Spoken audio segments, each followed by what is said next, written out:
Hello everyone and welcome to the video, and today I wanted to do a review of the fantastic Exoto Ferrari 312 T4 from the 1979 Formula 1 season. This is the car that brought the World Drivers' title to South African Jody Scheckter and also the manufacturer's title to Maranello. Ferrari won 6 races that year, I believe, 3 with Jody Scheckter and 3 with French-Canadian Gilles Villeneuve.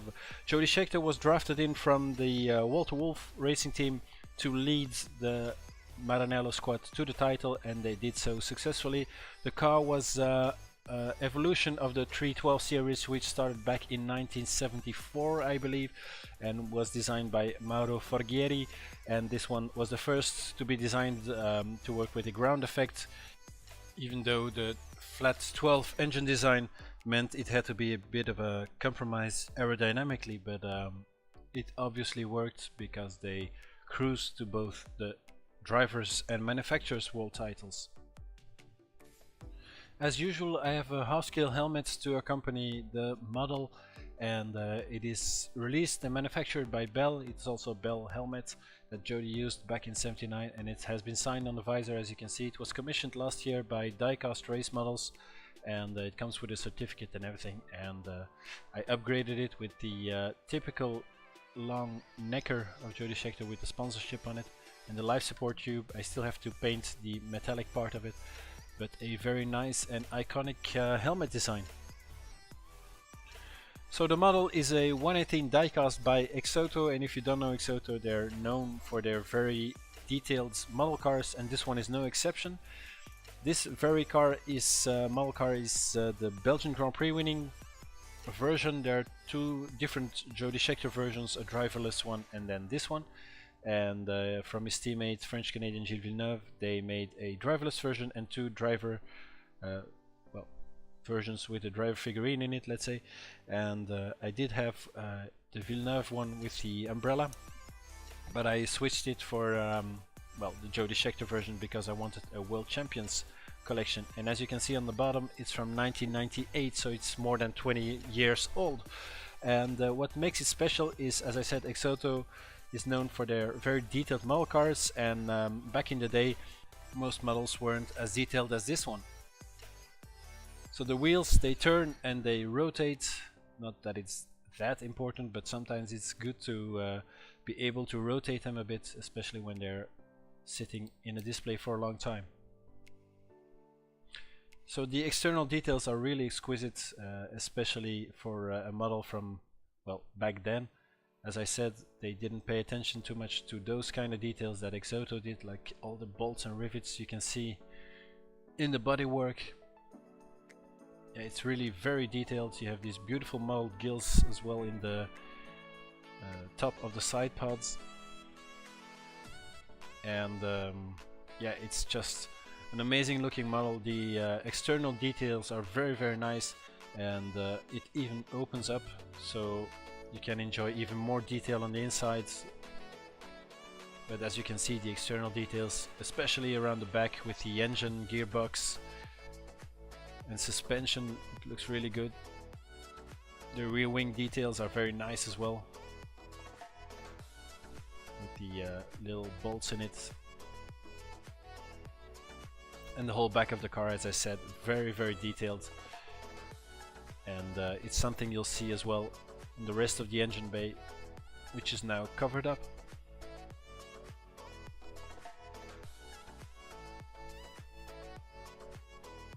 But yeah, beautiful details, and same can be said from the wheels. They're very nicely modeled, very detailed, as you can see. So the slick tires had those little dimples in it. You can see them on the pictures, but they weren't as pronounced as it is on this model. It's maybe a bit exaggerated, so it looks as though there are real holes in it, but it wasn't the case. There were little dimples. You can actually barely see it on the pictures, but they were there.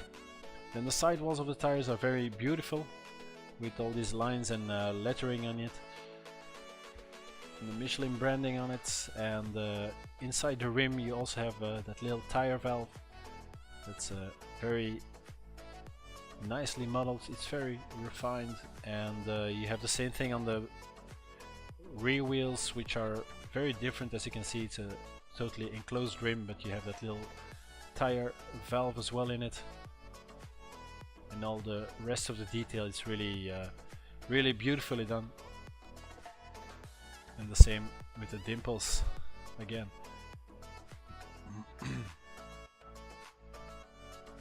So yeah, very beautiful details. And here's another very detailed part behind the driver.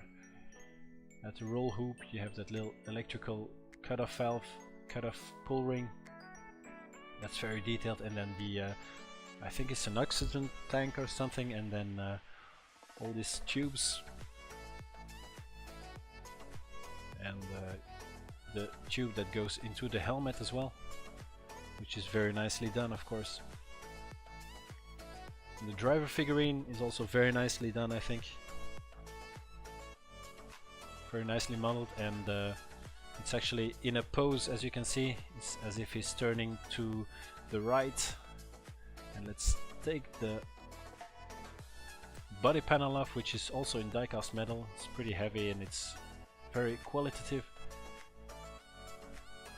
But now you can not only see the whole engine bay, but also the whole cockpit area as well, and then you can see how detailed the figurine is. So yeah, very nicely modeled, as I said, with the helmet and the typical necker that I showed you on the half scale as well. Jody Scheckter had this necker that went all the way on his shoulders even. And that beautiful tube, that's very nicely done as well. And as you can see here, the necker, the typical necker from back then. The seat belts are also very nicely done. The helmet is very nicely done as well, as you can see, with the movable or opening visor. And they try to model the face as nicely as possible.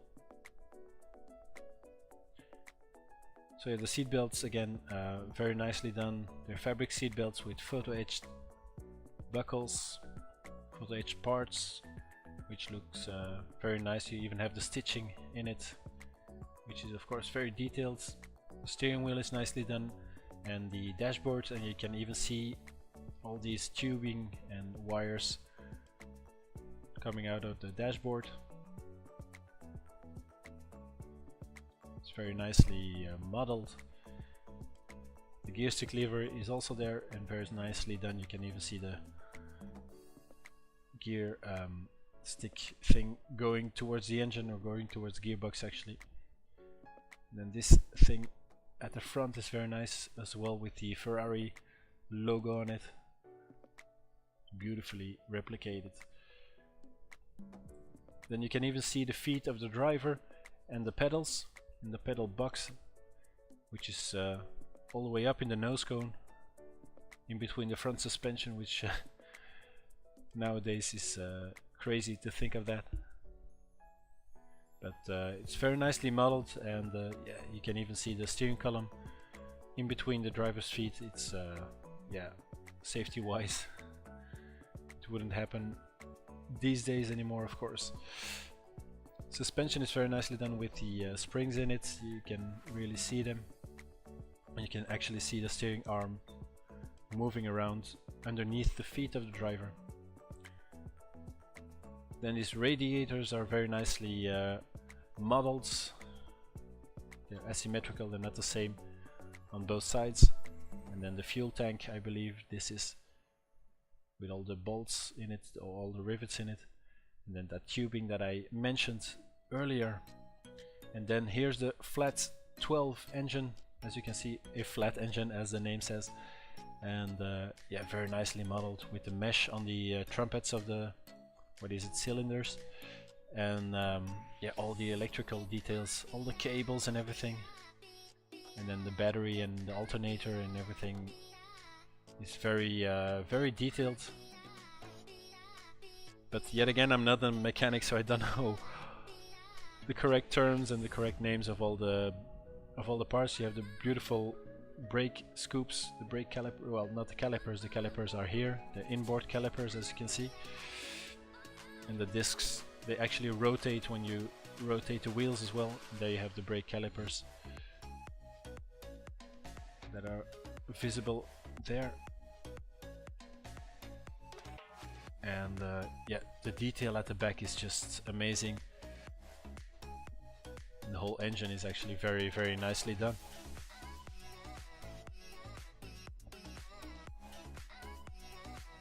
So you have the exhausts, 4 exhausts sticking out. Yeah, and it really looks amazing.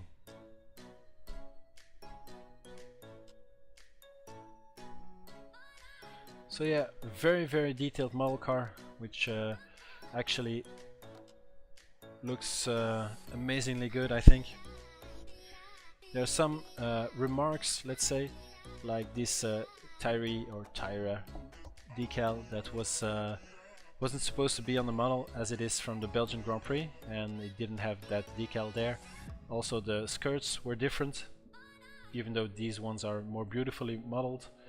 The ones on the real car were very plain and in beige colored, I think, as I could see on the pictures. And then the orientation of the rear wing is slightly different as well, and that point in the rear wing was much more pronounced and much more tilted upwards.